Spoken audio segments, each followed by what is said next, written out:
Le monde grec est composé de nombreuses cités. Une cité est un petit État composé d'une ville et des campagnes qui l'entourent. Les cités se trouvent en Grèce comme Athènes, Sparte ou Corinthe, mais aussi en Asie mineure, l'actuelle Turquie, comme Phocée ou Milet. Les Grecs ont également fondé des cités hors de Grèce sur les rives de la Méditerranée. Ce sont des colonies. Comme exemple de colonie, on peut citer Marseille, fondée par les Phocéens, grecs venus de Phocée, sur les côtes de la Gaule, Naples, dans le sud de l'Italie, ou encore Syracuse, en Sicile. Les Grecs appellent les peuples avec lesquels ils sont en contact les barbares. Les barbares sont les peuples qui ne parlent pas grec, comme les Gaulois, les Étrusques en Italie, les Perses en Asie, les Égyptiens ou encore les Ibères en Espagne. Les grandes périodes de l'histoire de la Grèce antique sont la période archaïque, de -800 à -500. C'est durant cette époque qu'Homère a composé deux poèmes célèbres.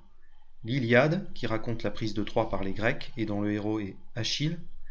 L'Odyssée, qui raconte les voyages d'Ulysse, victime d'une malédiction du dieu de la mer, Poséidon. C'est également lors de la période archaïque que les Grecs fondent des colonies. La période classique dure de -500 à -300. Elle est marquée par l'apparition de la démocratie à Athènes au 5e siècle avant Jésus-Christ, à l'époque du stratège Périclès, qui donne plus de droits au peuple. À la période classique ont également lieu différentes guerres. Les guerres médiques entre les Grecs et les Perses, qui sont aussi appelés les Mèdes, elles durent de 490 à 480 avant Jésus-Christ. Parmi les batailles des guerres médiques, on peut citer la bataille de Marathon en 490 avant Jésus-Christ, lors de laquelle les hoplites grecs affrontent les Perses. Un hoplite est un soldat citoyen qui combat à pied et qui est lourdement armé.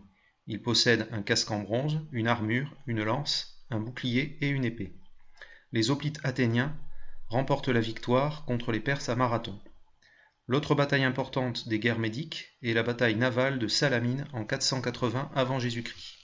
Les trières, bateaux grecs, dont les équipages sont composés de rameurs qui sont des citoyens pauvres d'Athènes, triomphent des navires perses. Ils percent la coque de leur bateau grâce à un éperon de bronze qui est situé à l'avant de la trière. La guerre du Péloponnèse a lieu entre 431 et 404 avant Jésus-Christ. Elle oppose les deux cités les plus puissantes de Grèce, Athènes et Sparte. Athènes dirige la Ligue de Délos qui rassemble de nombreuses cités des rives de la mer Égée comme Milet et Érétrie qui sont les alliés d'Athènes. Sparte commande la Ligue du Péloponnèse qui regroupe différentes cités comme Corinthe ou Mégare situées dans le Péloponnèse et qui sont donc les alliés de Sparte.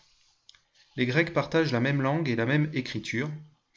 Les deux premières lettres de l'alphabet sont alpha et bêta, ce qui a donné d'ailleurs le mot alphabet.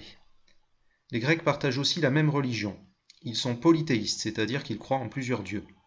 Les plus importants sont les 12 dieux de l'Olympe. L'Olympe est une montagne sur laquelle les anciens Grecs pensaient que les dieux vivaient.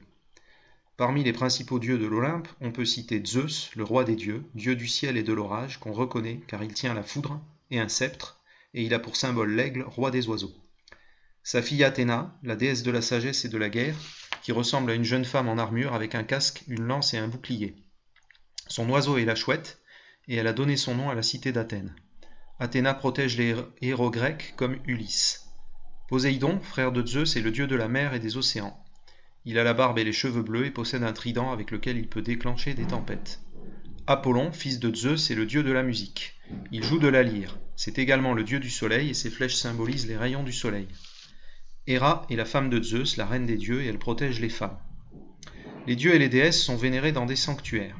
Il existe des sanctuaires pan-helléniques, c'est-à-dire communs à tous les Grecs, comme le sanctuaire pan-hellénique d'Olympie, dédié à Zeus où se déroulent tous les 4 ans les Jeux olympiques, et Delphes, sanctuaire pan-hellénique dédié à Apollon. De nombreux Grecs viennent à Delphes pour consulter l'oracle d'Apollon. Une prêtresse, la Pythie, répond à leurs questions au nom du dieu Apollon.